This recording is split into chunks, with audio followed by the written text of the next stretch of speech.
दोस्तों मेरे चैनल में आपका स्वागत है। आज के इस वीडियो में मैं आप लोग को बताऊंगा कि अगर आप ज़मीन खरीदते हैं तो फिर जो ज़मीन खरीदने से पहले सेल एग्रीमेंट बनता है उसमें आखिर कौन कौन बात आप मेंशन करवाएंगे ताकि कल को कोई भी इशू नहीं होगा, आप कोई भी फ्रॉड के शिकार नहीं होंगे। अगर आप गलत ज़मीन भी आपको कोई दे देता है तो आपने जो पैसा दिया था आप उसे आसानी से ले लेंगे। दोस्तों तो इसके लिए यह ज़रूरी है कि जो सेल एग्रीमेंट बनता है उसमें कुछ कुछ बातों को मेंशन करना चाहिए। अक्सर लोग ये बात को मेंशन नहीं करते हैं और अगर कल को कोई फ्रॉड होता है तो उनके हाथ से ज़मीन तो जाता ही है और वो जितना पैसा दिए तो वो भी चला जाता है। तो यहाँ पर यह ज़रूरी है कि आप उन सभी बातों को मेंशन करें।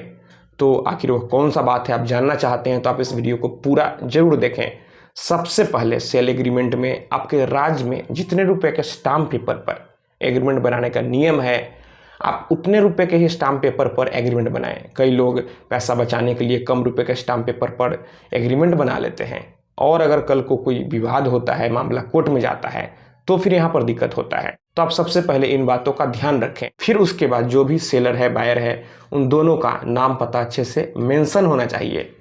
फिर उसके बाद जो खरीदने वाला है वह कितना रुपया अभी तक दिया और किस मोड से दिया, चेक से दिया तो चेक नंबर, आरटीजीएस किया गया तो यूटीआर नंबर, और अभी कितने रुपए कितने दिनों के अंदर उसे देना है और रुपए देने के बाद कितने दिनों के अंदर जो ज़मीन मालिक है उसे रजिस्ट्री कर देना है। यह सभी बात सेल एग्रीमेंट में होना चाहिए। और यह भी आप लिखवाएं कि अगर जो ज़मीन मालिक है उसके तरफ से ज़मीन में कोई भी त्रुटि पाई जाती है, कोई भी फ्रॉड होता है तो उसे इतने दिनों के अंदर जो पैसा वह लिया है उसे लौटाना होगा। यह बात आप ज़रूर मेंशन करें। यहाँ पर दोनों पक्ष के लिए फ़ायदा होगा कि यह भी बात का यहाँ पर जिक्र किया जाए कि जो ज़मीन खरीद रहा है वह अगर इतने दिनों के भीतर पैसा नहीं देता है तो फिर वह ज़मीन को नहीं ले सकता है, क्योंकि पैसा देने का भी एक टाइम होता है कि आपको इतने दिनों के अंदर पैसा दे देना है। सेल एग्रीमेंट करने का सबसे बड़ा यह फायदा होता है कि दोनों लोग बन जाते हैं। अब बनते कैसे हैं, मेरा कहने का मतलब यह है कि दोनों में से कोई भी पक्ष सेल एग्रीमेंट बनने के बाद मुकर नहीं सकता है।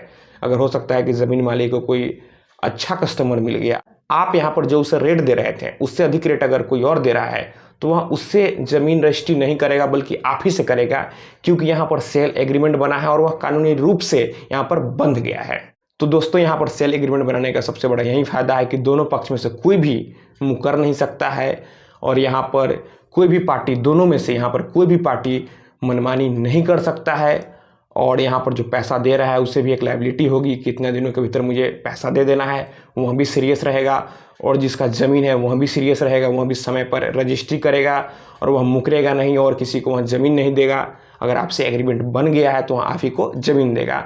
और अगर कोई में फ्रॉड भी करता है तो अगर एग्रीमेंट रहेगा, अगर आप एग्रीमेंट में जिक्र करेंगे कि अगर कोई भी फ्रॉड होता है तो आपको पैसा इतने दिनों के भीतर लौटाना होगा, तो इससे फिर आपका फ़ायदा होगा, आप यहाँ पर किसी भी तरह का फ्रॉड होने से बचेंगे।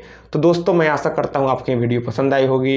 अगर आपके मन में और कोई सवाल है तो आप हमें नीचे कमेंट बॉक्स में कमेंट करें। दोस्तों अगर आप हमसे सीधे जुड़ना चाहते हैं, फ़ोन से बात करना चाहते हैं तो आप हमें पहले इंस्टाग्राम पर फॉलो कर लें। मेरा वही इंस्टाग्राम पर यूजर नेम है प्रीतेश1584।